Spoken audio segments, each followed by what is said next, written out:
Buddha cannot save everyone.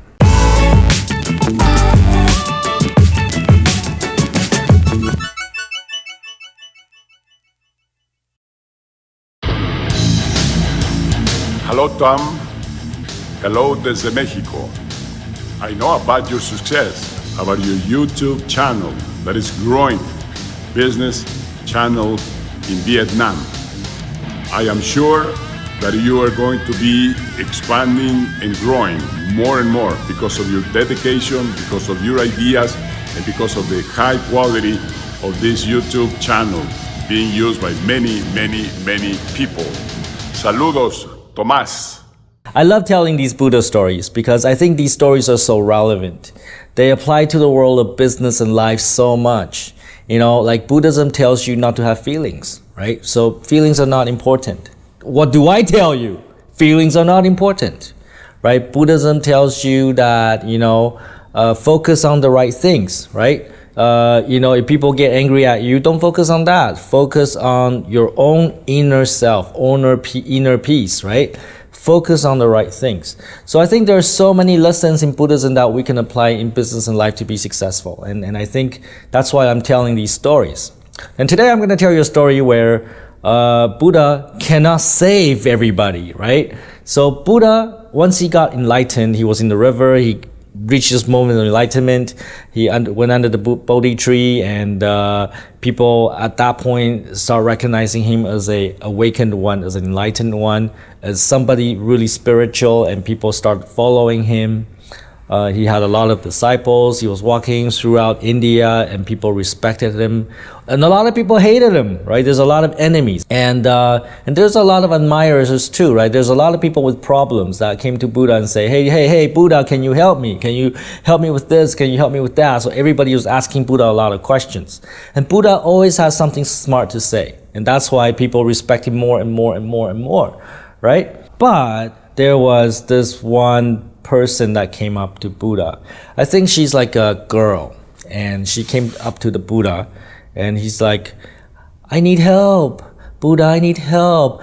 My boyfriend abandoned me, and I have a single child that he fathered, and he doesn't want to deal with me anymore. He doesn't even pay me money, and I have to raise the child by myself. And life is hard, and I'm so angry. How can you help me? Buddha's like, well, young child, first of all, look at your life and look at what's going well for you. All right, focus on what are your strengths. Buddha is trying to give her advice, and the young girl is like, no, I think that's wrong. I think that's not the right thing to focus on. I think what we should focus on is how to get back to my boyfriend. How can we make him suffer? That would be the right answer. So Buddha, do you know how to do that? And Buddha said, no. That is not the right thing to do. You must focus on creation. You must focus on, bringing value to people. And Buddha started going into his, wisdom and understanding and knowledge. And the girl's like, no, Buddha, that's not right. There has to be fairness. There has to be justice. We need justice in this world, right? And the girl started getting pretty upset because Buddha's not telling her what she wants to hear. And Buddha says, no, young child, that is not the right way to approach this problem.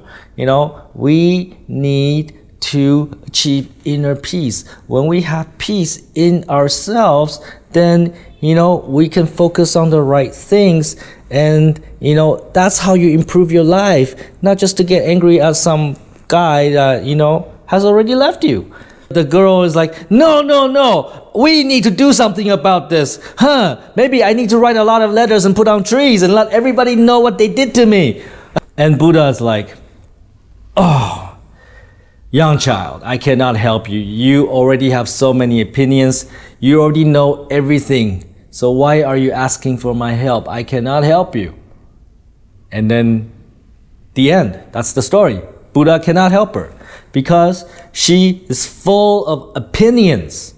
Her mind cannot be changed. She came to Buddha looking for advice, looking for new way of thinking, but she is focused on the same way of thinking and she cannot change and she cannot benefit from Buddha's teaching.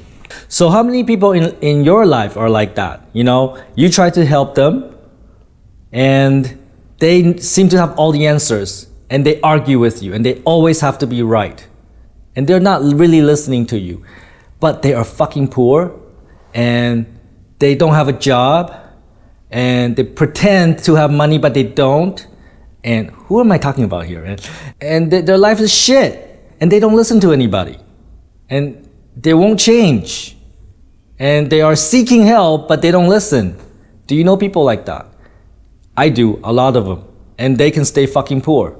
I cannot reach them too. So I can only help those that want to be helped. I will not waste my time on people that cannot be helped. And I recognize those people.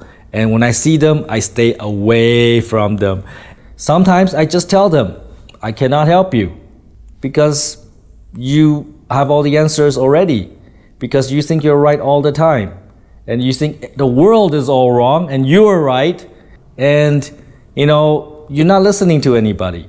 And you're the victim, everybody is abusing you. That's how those people think. They think they're victims, but they're not.